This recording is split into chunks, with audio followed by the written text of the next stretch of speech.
Bienvenue dans l'entretien de France 24. Nous sommes à Rabat où nous recevons le chef du gouvernement marocain, M. Abdelila Benkiran. M. Benkiran, merci beaucoup. Merci de nous recevoir chez vous. Dans quelques semaines, vous allez célébrer le 2e anniversaire de la nomination de tout ce gouvernement. Le premier en son genre, puisque c'est la première fois qu'on a un parti islamiste à sa tête. Et puis surtout, c'est la première fois que le Maroc a un chef de gouvernement. Quel bilan vous tirez à quelques mois de votre mi-mandat ? Écoutez, c'est un bilan que je juge positif. Je suppose que quand on revient un peu en arrière, on ne peut pas juger un bilan sans se rappeler la case départ. Avant 2 ans, le Maroc était dans une vague de perturbations qui était absolument avec une issue inconnue.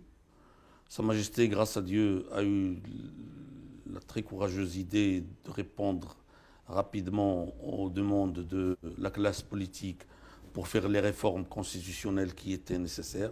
Il s'en est suivi la nouvelle constitution et les nouvelles élections qui ont donné lieu à ce gouvernement et à sa deuxième formule. Et donc aujourd'hui, si on voit que d'abord les contestations qui étaient massives et dans toutes les villes du Maroc pratiquement, grâce à Dieu, n'ont pas revu le jour jusqu'à aujourd'hui.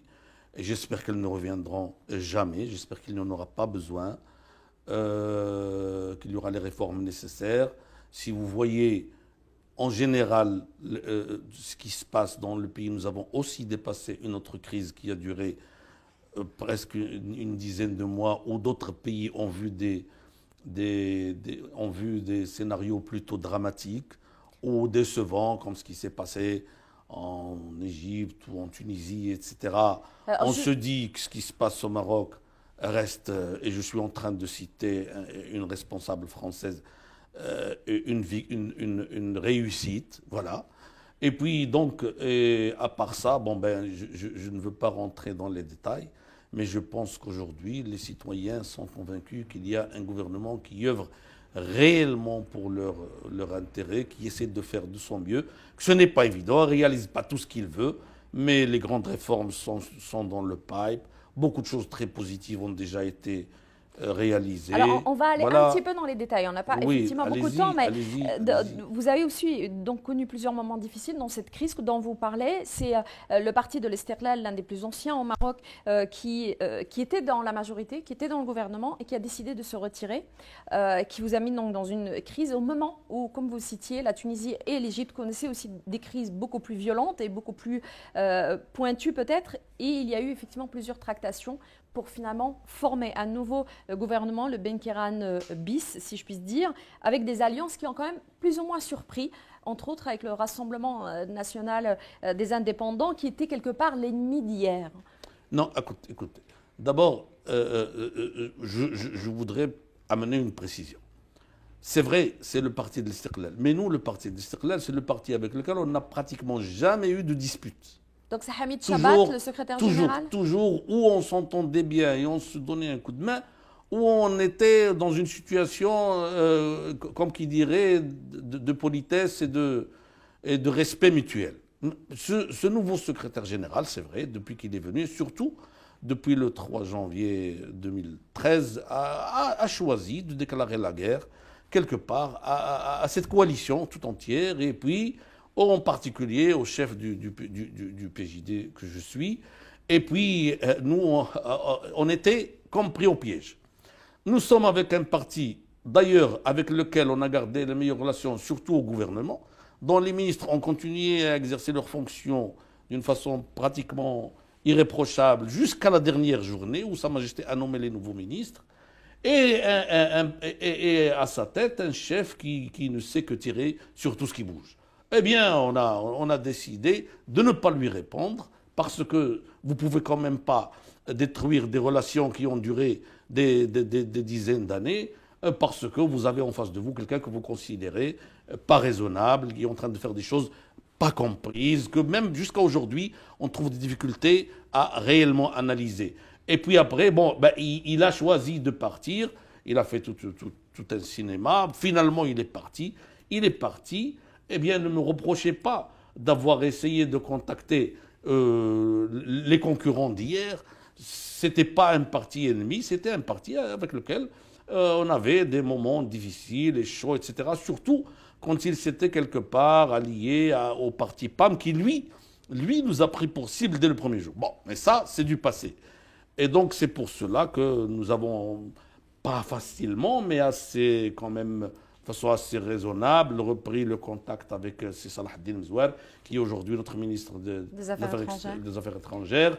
Et après, bon, quand même pas mal de temps, quelques mois, on a pu aplanir les différends et on est arrivé Alors, il y a au gouvernement 2 dans lequel on se trouve tout aussi bien et sincèrement, vous continuez votre chemin, mais vous avez réussi à aplanir ce côté-là, mais il y a un autre problème qui se pose aujourd'hui face à vous, c'est la Chambre des conseillers.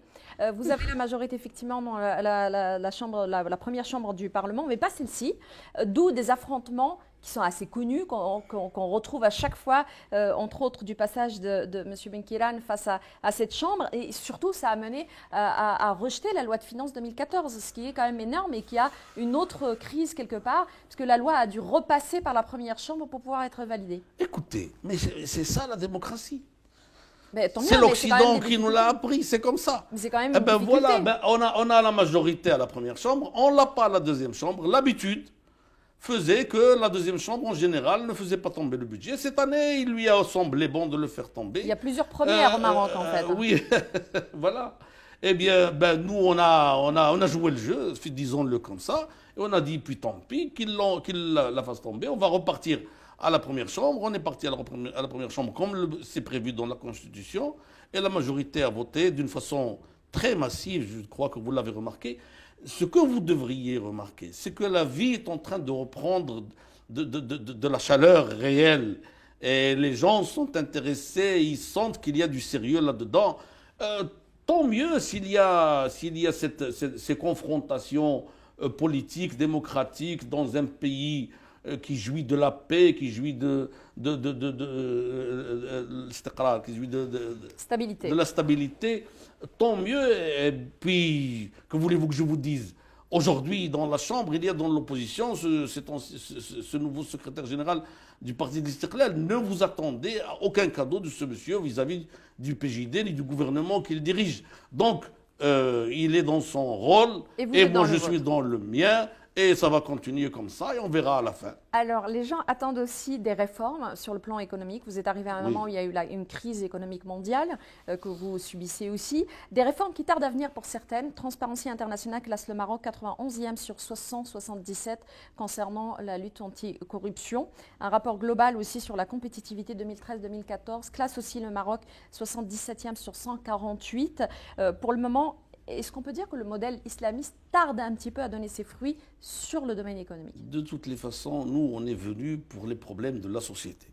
Donc, qu'on soit de référentiel islamique ou pas, l'essentiel, c'est de réussir pour régler les problèmes des Marocains. Et les problèmes des Marocains, c'est les problèmes économiques, c'est les problèmes politiques, c'est les problèmes sociaux. Et donc, c'est pour cela... Mais toutes les réformes dans ce domaine-là tardent un petit peu. Est-ce que c'est difficile à mettre en place? Oui, je sais, d'accord. Bien sûr que c'est difficile.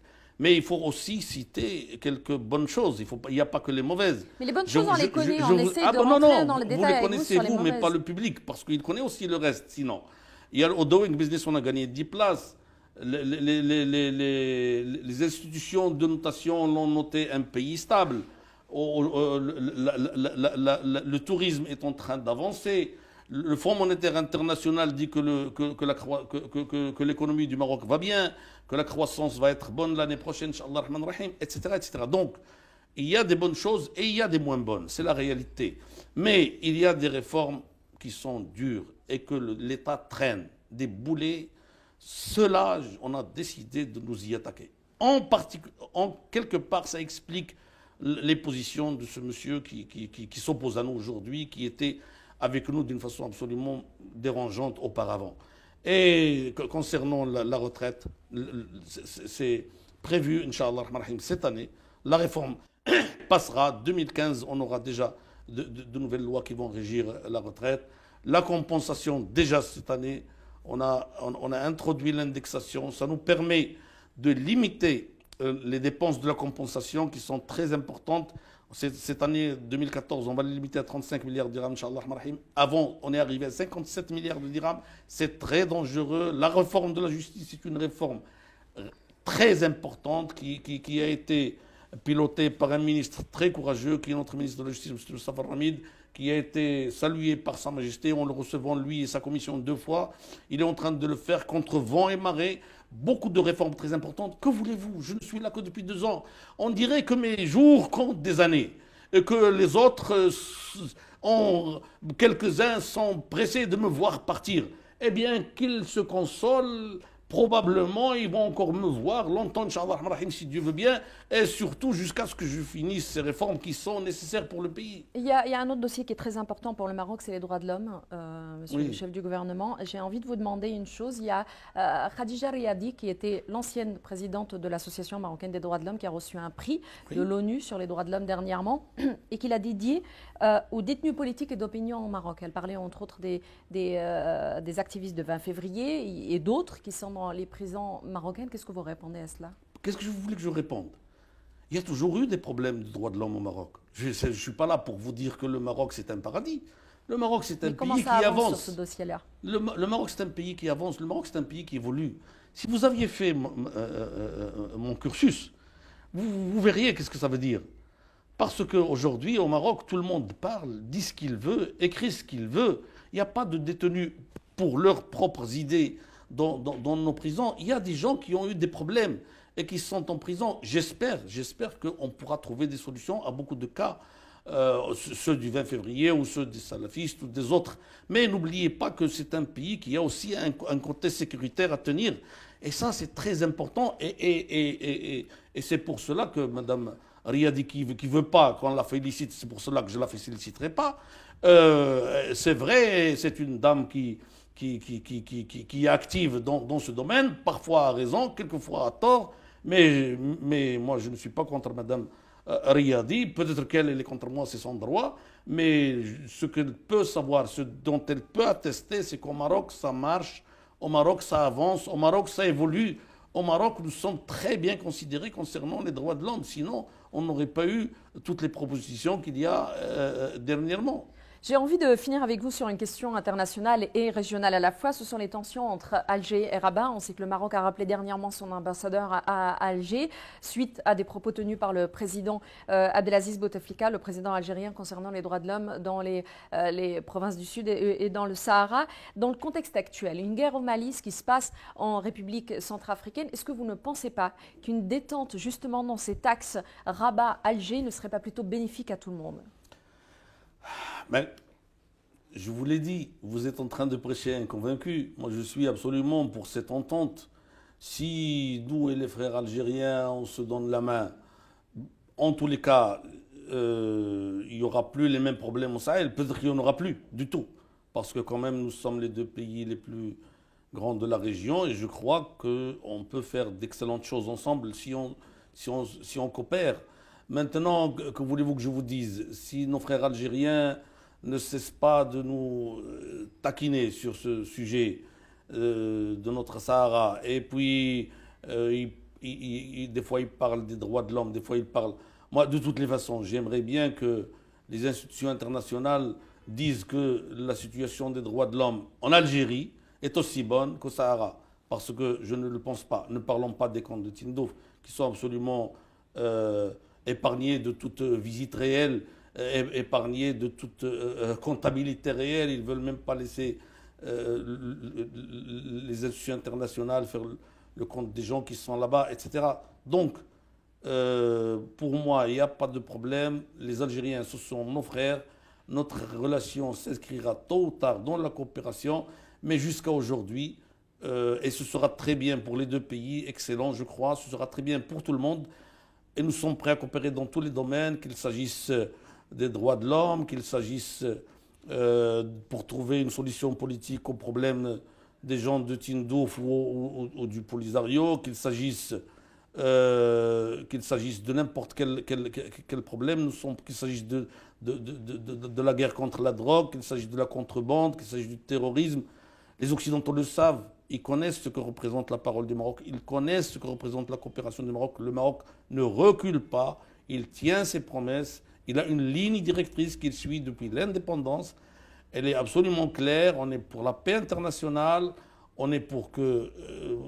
on n'est pas du tout prêt à être de quelque façon que ce soit à permettre que le terrorisme s'installe nulle part. Grâce à Dieu, nous avons gagné cette guerre dans notre pays. On peut participer, nous sommes en train de participer en Afrique. Nos soldats sont en Centrafrique. À chaque fois qu'on est appelé, au Mali, il y a un hôpital militaire marocain, etc. Sa Majesté ne cesse de tendre la main. J'espère qu'un jour, les dirigeants de l'Algérie seront raisonnables et répondront à ces initiatives de Sa Majesté par ce que dicte la fraternité et la réalité sur le sol qui est qu'on est pratiquement le même peuple, non seulement des peuples qui appartiennent à la même région. Monsieur Abdellah Benkiran, merci beaucoup. Merci de nous avoir reçus. Merci à vous d'avoir suivi cet entretien et restez avec nous sur France 24.